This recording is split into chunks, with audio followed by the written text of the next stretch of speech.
This might surprise you, but according to the US government, I'm considered white.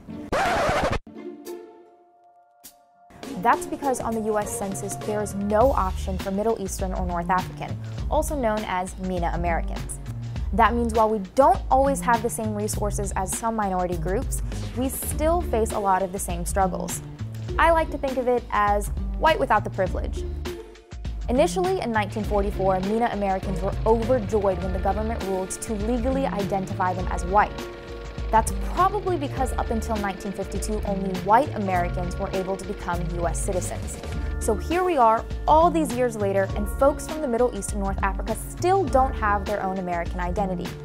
But that could change in the next census, which might mean for the first time we'll actually know how many MENA Americans there are. Right now, estimates range from 1.5 million to 3.6 million, and some experts even think closer to 6 million people. What most people don't realize is that a majority of the MENA population in the US is actually Christian, and many of them want to continue identifying as white. That makes adding a MENA bubble on the census kind of controversial. Some people are also worried that the clarity of the demographic data will make it easier for law enforcement and Homeland Security to target certain neighborhoods or communities. There's a good chance that MENA Americans will no longer have to classify as white after 2020, but we won't know until 2018 when Congress votes on the final census. So, do you think the census represents you? Let us know. For Newsy, I'm Noor Tagore.